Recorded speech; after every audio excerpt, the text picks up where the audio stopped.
Hoy quiero hablarles de un santo al que le tengo una particular devoción. Es un santo de la Iglesia Ortodoxa, pero cuya santidad fue reconocida por la Iglesia Católica y que fue también canonizado por el Papa católico, ¿no es cierto?, de la cabeza de nuestra Iglesia romana, Nicolás V, en 1449, que es San Sergio de Radonés. San Sergio de Radonés es un santo que es constitutivo de lo que nosotros hoy llamamos Rusia, ya les voy a explicar por qué. Y yo lo conocí muy particularmente porque hace muchos años hice un viaje en el 2007 al monasterio que él fundó en Sergei Posad, a 70 kilómetros de Moscú. Bueno, como en ese momento yo estaba haciendo un retiro, pasé 15 días ahí en el monasterio, entonces compré un gran libro sobre San Sergio, que está escrito en inglés. Todo estaba escrito en ruso, entonces para mí era una joya poder encontrar esto. Y entonces, durante el retiro espiritual que hice, esos 15 días para conocer la espiritualidad oriental, me tomé el trabajo de ir traduciendo poquito a poco en una letrita minúscula, en lápiz, lo que decía el libro. Entonces, bueno, ahora voy a leerles esas traducciones para contarles la vida de él, y como ya estoy viejito y no veo bien, me voy a poner mis anteojos de lectura. Así que les cuento, vamos a aprovechar para ir pasándoles también imágenes de la vida de él, que San Sergio de Radonés nació en un pueblo llamado Barnitsa, que está a 4 kilómetros al noroeste de Rostov la Grande. Sus padres eran piadosos y eran nobles boyardos. Saben que nosotros boyardo llamamos como si fuera a los caballeros, a los patricios, a los nobles en los grandes ducados que hoy constituyen Rusia. Se llamaban sus padres Cirilo y María. Tenían un especial amor por los extranjeros y eso se lo transmitieron a su hijo Sergio. Un sábado, durante la misa, estando María embarazada de Sergio, el niño lanzó fuertes quejidos que fueron escuchados por todos, que se preguntaban qué sería de este niño. Su madre comprendió que esto no era accidental y del terror y confusión pasó a la confianza y se cuidó de toda impureza e hizo ayuno, tomando solo vegetales, agua y pan. Gradualmente fue creciendo en ella el deseo de encomendar su hijo a Dios. Sergio nació el 3 de mayo de 1314. 40 días después fue llevado a la iglesia para ser bautizado y se le dio el nombre de Bartolomé por el apóstol. La infancia de Bartolomé está plagada de milagros. Se negaba a mamar los miércoles y viernes. Es decir, que ya hacía ayuno, siendo él un bebito. Su madre creyó que estaba enfermo, pero después comprendió que era un signo de su especial elección. También se negaba a mamar de su nodriza y lo haría solo de su madre. Cuando tenía 7 años, sus padres lo enviaron al colegio para que aprendiese a leer y a escribir. Su hermano mayor, Esteban, y su hermano menor, Pedro, aprendían rápido. En medio de sus compañeros, Bartolomé, ¿no es cierto?, Sergio, que nosotros lo llamamos hoy, parecía incapaz, pero también descuidado y no aplicado. Él rezaba ardientemente a Dios para que le permitiese aprender las letras. Un día su padre lo envió a buscar unos caballos que se habían perdido. En el bosque el niño encontró un anciano monje vestido de negro rezando debajo de un roble y se sorprendió de su intensa oración. Después comprendió que era un ángel que se le presentaba como un starets. Starets son unos monjes orientales que particularmente se dedican a dar consejos como si fueran directores espirituales o consejeros. Son hombres que ellos mismos llevan una vida interior muy profunda y entonces pueden aconsejar a los demás. Bartolomé se inclinó y esperó que terminase de rezar. Cuando acabó de rezar, el monje vio al niño y le dio su bendición. Luego le preguntó qué es lo que deseaba. Bartolomé le respondió humildemente que deseaba aprender a escribir y leer y le pide que rece por esto. Después de rezar, le deja un recuerdo como tesoro y Bartolomé, sabiendo que sus padres amaban a los extranjeros, lo invita a su casa. Después de un refresco, el monje invita a los padres de Bartolomé a rezar y le pide al niño que lea un salmo. Él, sabiendo lo mal que lee, se niega, pero el monje insiste y lo hace fuertemente. Pues él puede leer muy fácilmente y sin esfuerzo. Esto revela que el don de leer lo recibe para adentrarse en las Sagradas Escrituras y comunicarlas a los demás. Pasó varias páginas porque el libro es precioso y es muy ilustrado. Los padres del niño, sorprendidos, le cuentan al monje el episodio que tuvo lugar durante su gestación. El monje les revela que es un signo de su elección por Dios y les predice que glorificará a Dios delante de los hombres con una vida virtuosa. Después de este encuentro, lleva a una vida aún más rigurosa, comiendo pan y agua y nada los miércoles y viernes.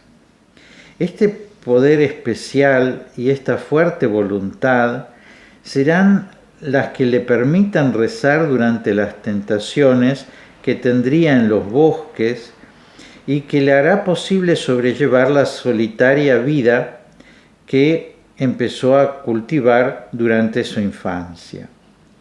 Durante la noche permanecía despierto para rezar. Esto aún confundía a su piadosa madre, que se preguntaba si el niño podría comprender el significado de estos rigores. Él mismo le recordaba a la madre que era ella la que le había enseñado la práctica del ayuno. Pureza, modestia y fuerza de voluntad lo distinguían de los demás niños. El pecado de la división se cernía sobre Rusia por aquellos tiempos. El Khan de la Horda Dorada reinaba sobre Rusia en el siglo XIV. El Khan sembraba división entre los príncipes rusos, favoreciendo en un momento al de Moscú y luego al de Tver, y forzándolos a liderar tropas tártaras el uno contra el otro. Todavía faltarán 50 años para que los ortodoxos venzan definitivamente al enemigo de su fe en Culibaño. En estas peleas los tártaros devastan las ciudades, entre ellas Rostov. Las ofrendas que había que presentar al Khan arruinaban a Cirilo, el padre de Bartolomé. Todas estas miserias inspiraban en el corazón de Bartolomé su deseo de dejar el mundo como en otro tiempo lo hicieron los padres de la Iglesia. Ustedes saben que Rusia, que todavía no existía, y ya les digo, eran grandes ducados, tenía tres problemas, ¿no es cierto? Estamos en el 1300, ¿no? Bueno, ¿qué pasaba para el lado de Europa? Estaba Polonia. Saben que la Iglesia se dividió en el año 1054, es decir, hacía 250 años existía la Iglesia Católica y la Iglesia Ortodoxa. La Iglesia Católica seguía al Papa de Roma, la Iglesia Ortodoxa seguía al Patriarca de Constantinopla. Entonces, ¿qué pasaba? Sus vecinos, ¿no es cierto?, que tenían inmediatamente hacia el oeste, eran los polacos, y entonces eran católicos, así que ahí tenían un problema. Por otra parte, ¿qué pasaba hacia el sur? Hacia el sur estaba Constantinopla, lo que actualmente sería Turquía, la ciudad de Estambul, y entonces ahí estaba el patriarca de Constantinopla. Esto es en el 1300. Saben que en el 1453 Constantinopla cae en manos de los musulmanes. Y por esa razón ese asedio de Constantinopla duró muchísimo tiempo. Y entonces ya Constantinopla estaba aislada por las tropas musulmanas. Y entonces hacia el sur, si bien todavía subsistía el imperio, tenían a los musulmanes que trataban de conquistar toda esa zona. Bueno, ¿qué pasaba hacia el este? Hacia el este estaba Mongolia, y en Mongolia estaban estos tártaros con el Khan que los gobernaba. Y entonces, ¿qué pasaba en esos lugares? Bueno, que eran animistas, es decir, creían en el espíritu de la montaña, el espíritu del árbol, es decir, no eran cristianos. Entonces tenían tres problemas, ¿no es cierto? Hacia el oeste a los católicos, hacia el sur a los musulmanes, hacia el este a los animistas. Y estos tártaros, estos mongoles, eran tan feroces que muchas veces entraban en las tierras de ellos y los destruían. Y como ellos eran pueblos feudales, es decir, pequeños feudos que tenían en su cabeza a un gran duque, entonces difícilmente podían enfrentar a un enemigo tan fuerte. Por eso habla del pecado de la división, es decir, eran pequeños pueblos feudales que no estaban unidos, como después lo van a hacer gracias a la intervención de San Sergio, con lo cual se va a fundar alrededor del Gran Principado o el Gran Ducado de Moscú, ni más ni menos que Rusia. Pero ya les digo, estamos en el 1300. Bueno, la desgracia se abate sobre Rostov, que obliga a muchos boyardos, a muchos nobles, a emigrar.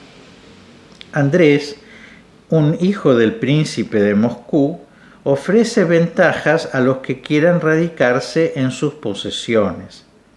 Entre ellos está Radonés. Radonés está a 60 kilómetros de Moscú y a 14 kilómetros de la actual ciudad de Sergei Posad. Allí se establece la familia de Cirilo.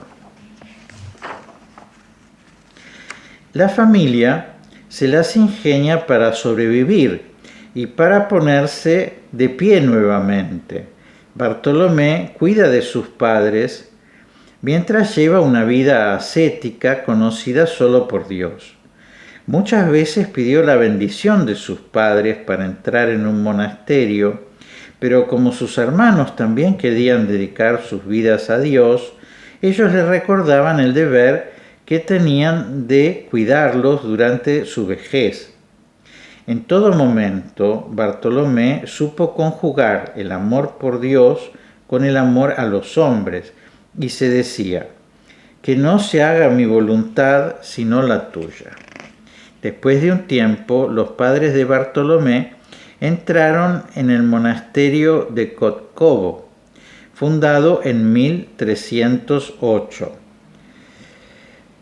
A 3 verstas de Radonés. Antiguamente había monasterio de monjes y monjas. El mayor de sus hermanos, Esteban, que tenía 2 hijos, perdió a su mujer y entró en el mismo monasterio. Los padres de San Sergio, Cirilo y María, fueron canonizados y ya en el siglo XVI se los pinta con nimbo, es decir, con la aureola que llevan los santos. Al morir sus padres, dejan toda la herencia a su hermano menor, Pedro, y busca en el monasterio a su hermano mayor, Esteban, y le propone retirarse al bosque.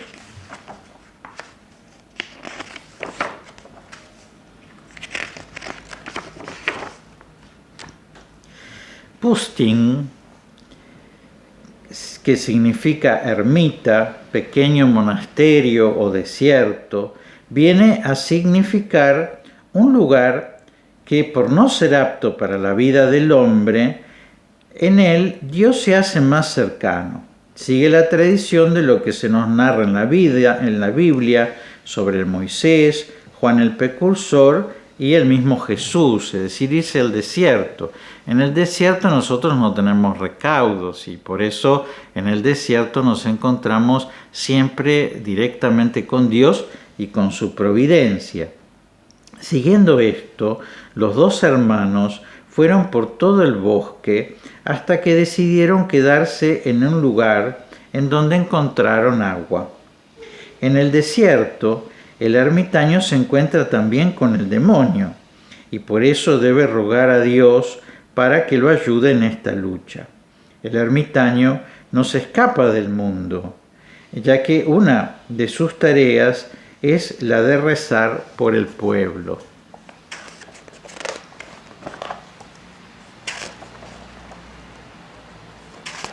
Me encantaría mostrarles también las imágenes que estoy viendo en el libro y algunas se las vamos a proyectar, pero otras lamentablemente no podemos. Los hermanos encontraron un lugar alto en medio del bosque. Este lugar después fue llamado Makovets y estaba a 10 verstas de Koskovo, donde estaba el monasterio de los padres. Verstas es una forma de medir que tienen los rusos, no sé cuál es la equivalencia, después se las cuento. Allí empezaron modestamente. Bartolomé puso el desierto en orden, lo mismo que hizo en su alma. Cuando la iglesia estuvo terminada, Bartolomé le pidió a su hermano Esteban que, siendo él el mayor, eligiera el nombre con el que se lo consagraría. Esteban le recordó lo que pasó mientras Bartolomé estaba en el vientre de su madre y fue tenido por todos como un signo que lo predestinaba no solo a creer en la Santísima Trinidad, sino a enseñar a muchos otros a creer en este misterio. Este nombre no era común en las iglesias de Rusia por ese entonces. Saben que Trinidad en griego se dice Agia Tríada y por eso el monasterio que ellos fundaron, esa pequeña ermita que hicieron, ese Pustin que hicieron en el desierto, se llamó Agia Tríada. San Sergio comprendía el misterio trinitario como una vida que lo llamaba a introducirse en el amor y en la unidad de la Trinidad. Desde entonces las iglesias de la Trinidad se multiplicaron por toda Rusia. Los hermanos fueron a Moscú a recibir la bendición del metropolita Feodnost para consagrar la iglesia. El metropolita les dio la bendición y la iglesia fue consagrada en el nombre de la Santísima Trinidad. La vida en el bosque era dura y llena de privaciones.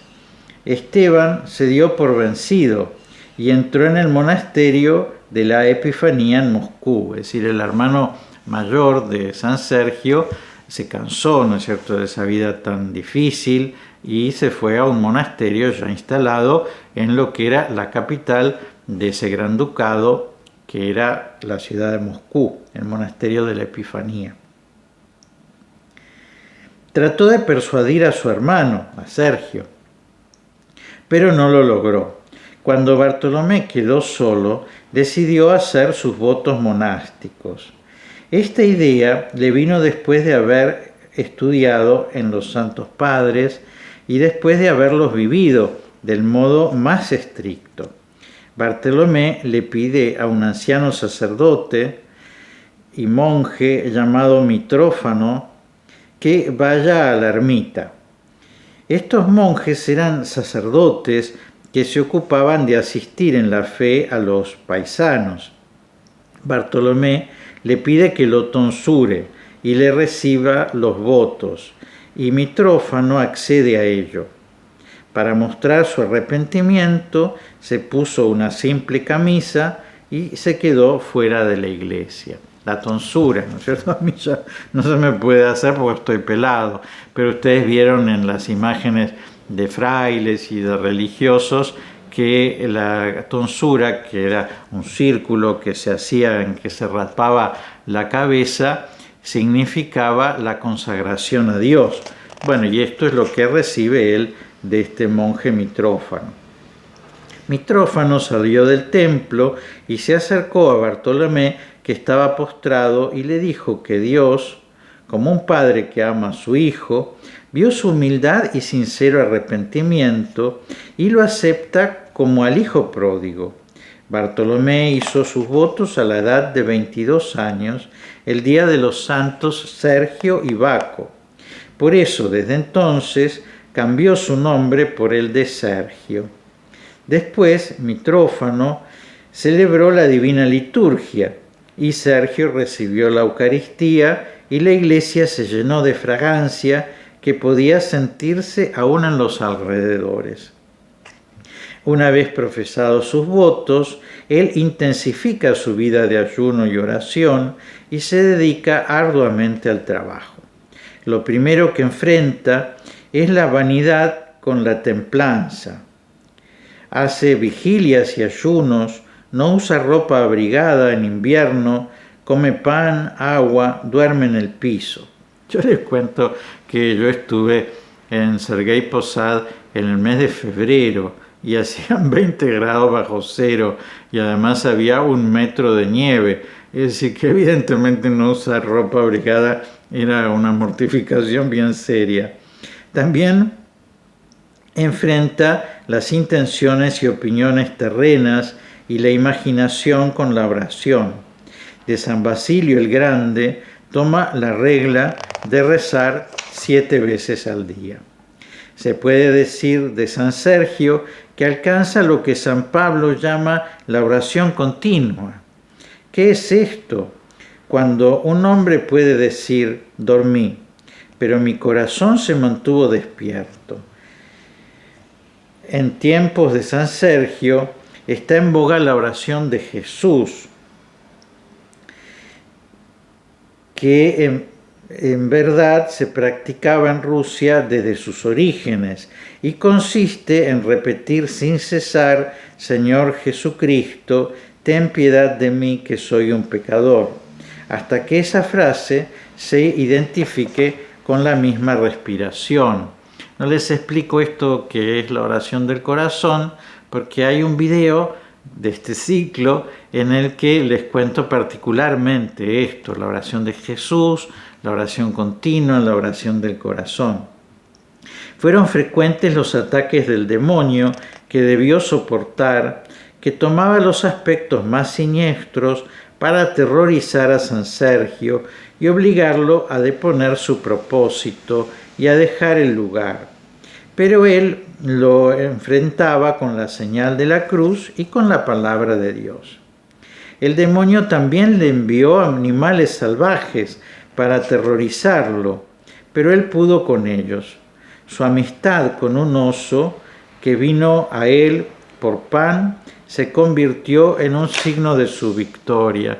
Van a ver esta imagen tan linda, ¿no es cierto?, de la amistad de San Sergio con un oso que había en ese bosque.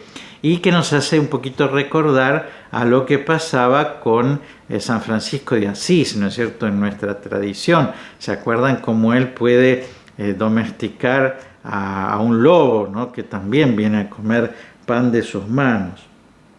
Las virtudes de San Sergio se vieron coronadas por el don de inteligencia, que era el más valioso para los santos padres y que consiste en que siempre, en todo lugar y en cada cosa, comprendamos la voluntad de Dios. Le pertenece a aquellos que tienen puro el corazón, el cuerpo y la boca. A los 2 o 3 años, las gentes del lugar empezaron a contar las virtudes del ermitaño y empezaron a ir a verlo en busca de consejo, y algunos le pidieron permiso para establecerse cerca de él.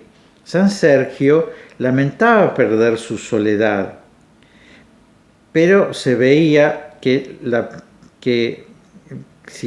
la persona mantenía firme su propósito, entonces los aceptaba y cada uno construía su propia celda, y así se fue formando el monasterio. Y eso mismo pasó, por ejemplo, en el Monte Carmelo, ¿no es cierto? Y eso mismo pasó también en el desierto, ¿no? Alrededor de un padre, Abba, ¿no es cierto? Por eso después viene la palabra abad, ¿no es cierto? Alrededor de un padre se empiezan a establecer personas que quieren su consejo, que quieren su ejemplo, que quieren tenerlo cerca, y entonces van construyendo pequeñas celdas, ¿no es cierto? Y esas pequeñas celdas después, el día de mañana, van a constituir el origen de un monasterio en donde ese padre va a ser el abad.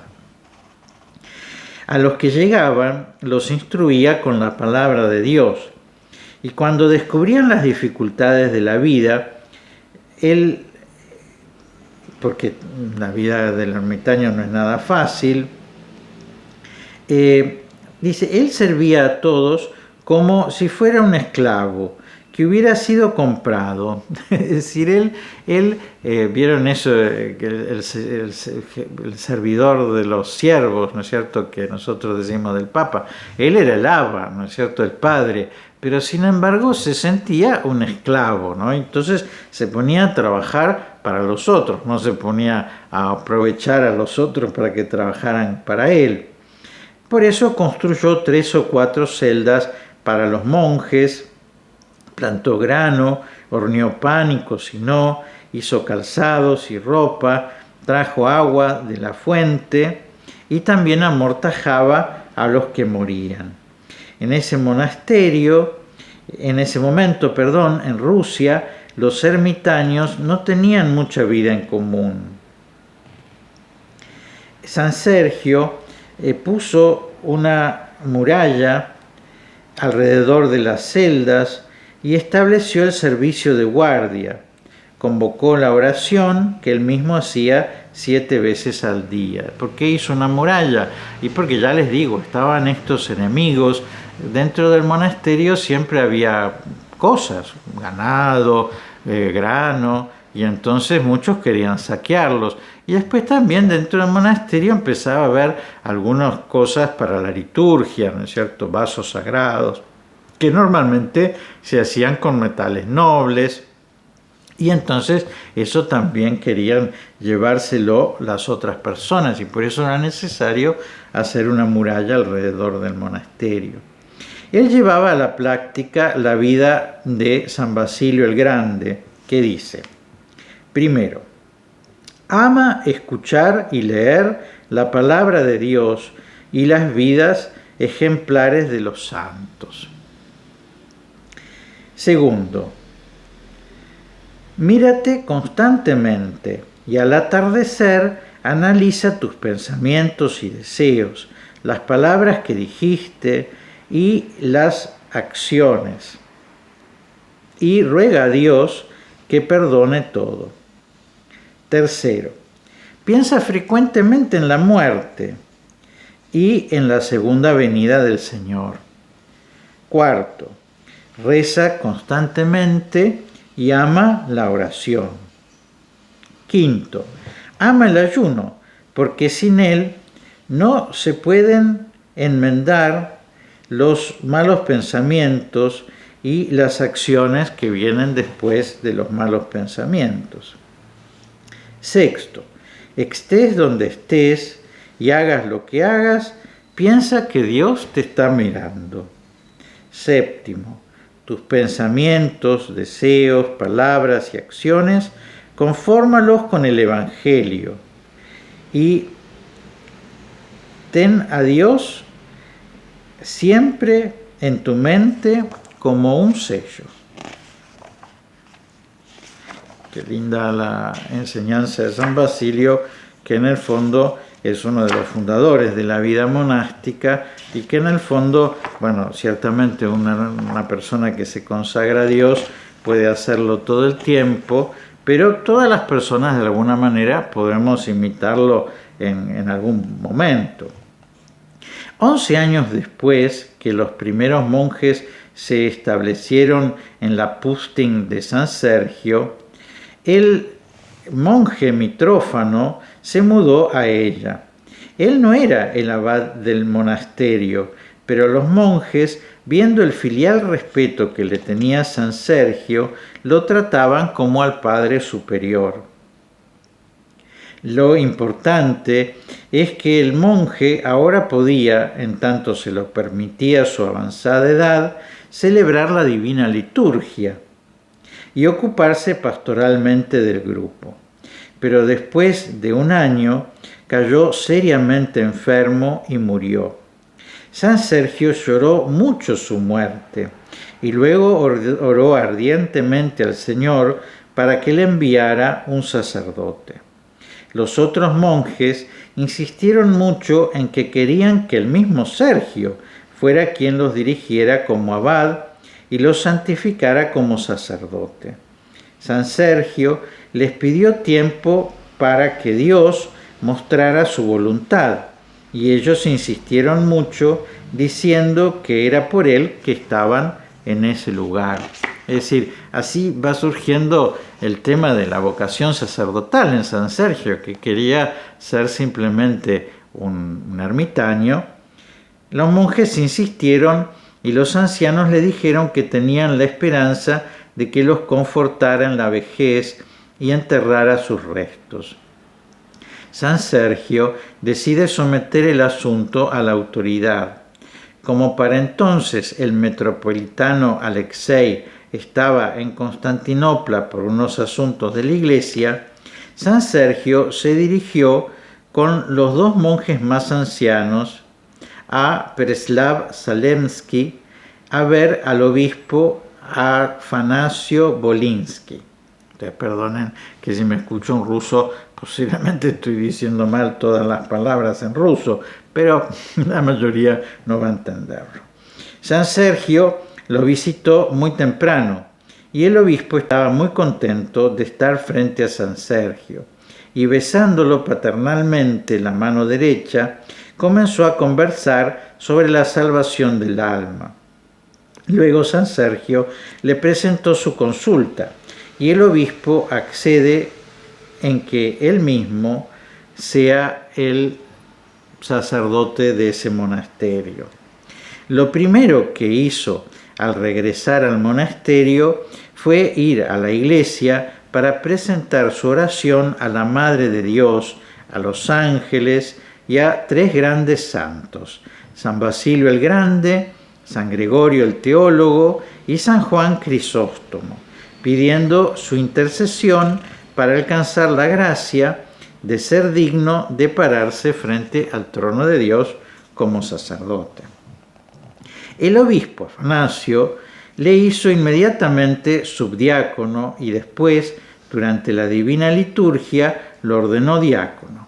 La mañana siguiente lo ordenó sacerdote y lo autorizó a celebrar la liturgia. Después lo nombró egúmeno. Después el obispo lo llevó a su celda para darle consejos y recomendaciones.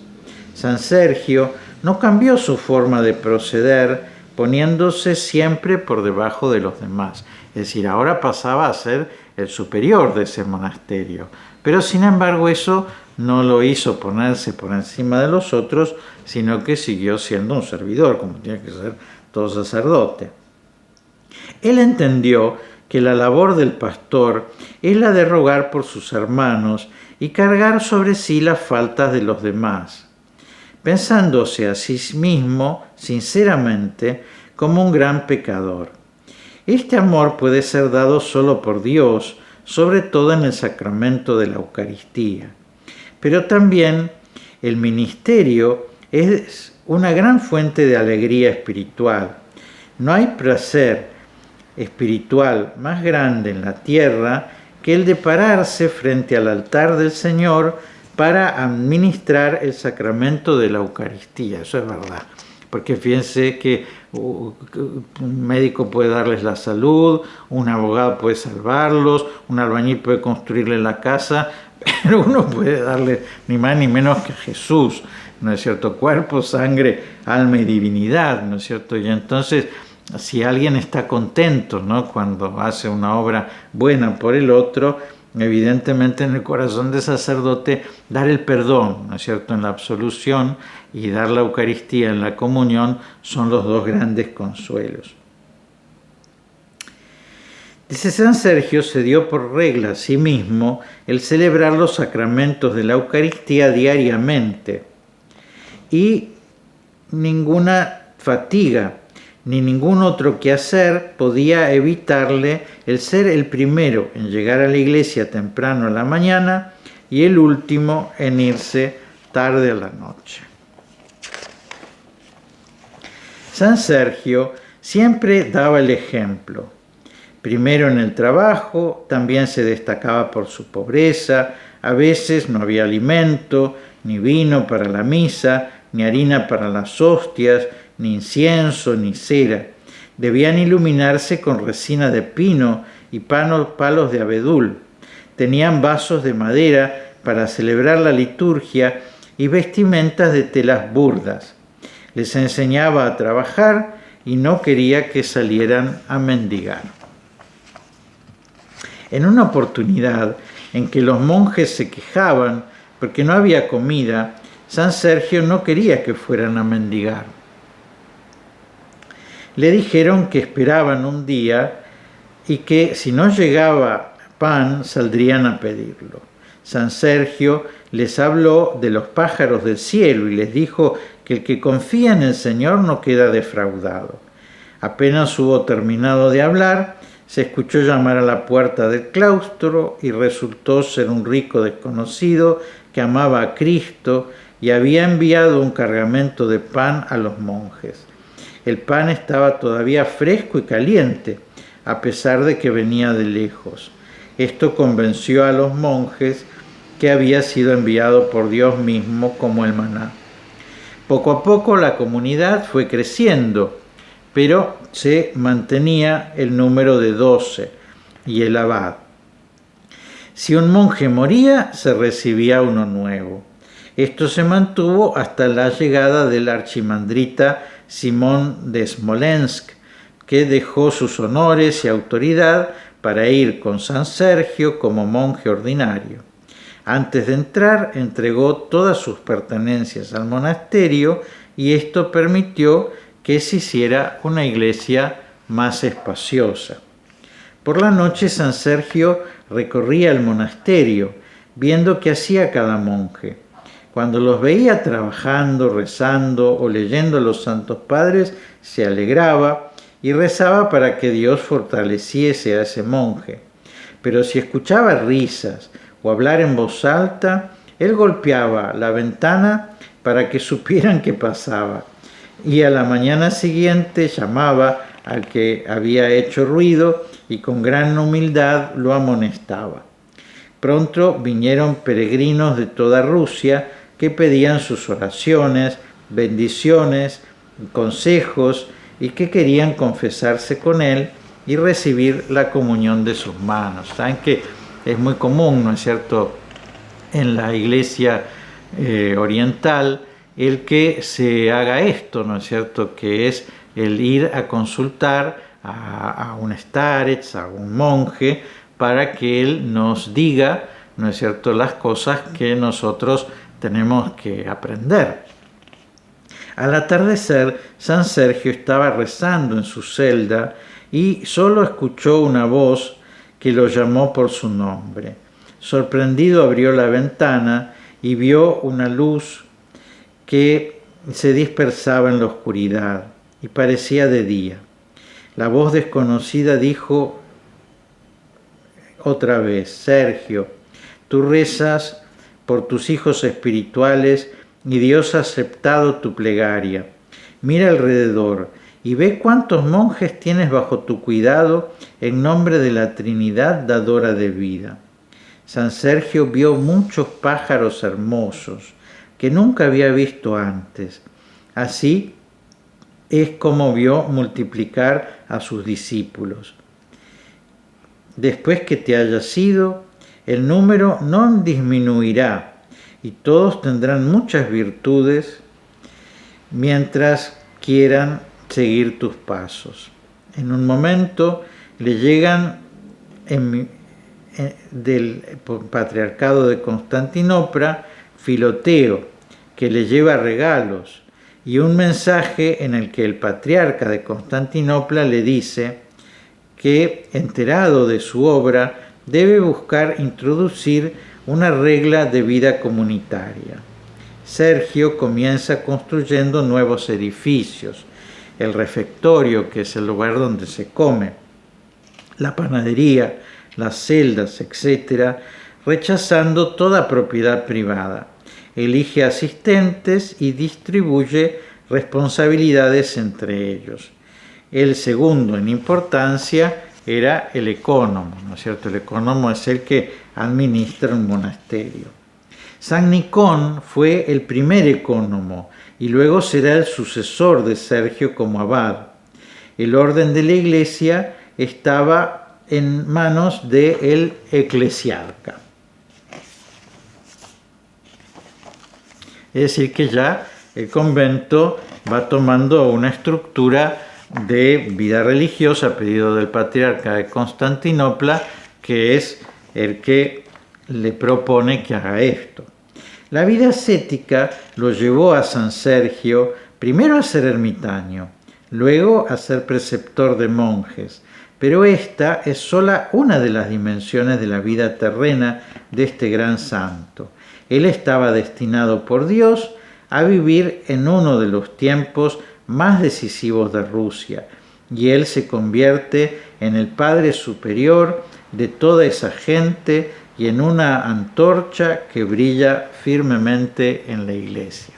Bueno, como este cuento es largo y todavía me falta otra mitad, voy a terminar ahora porque dicen que la atención solamente nos resiste 40 minutos y que después necesitamos hacer un descansito. Así que después vean la segunda parte de la vida de San Sergio de Radonés.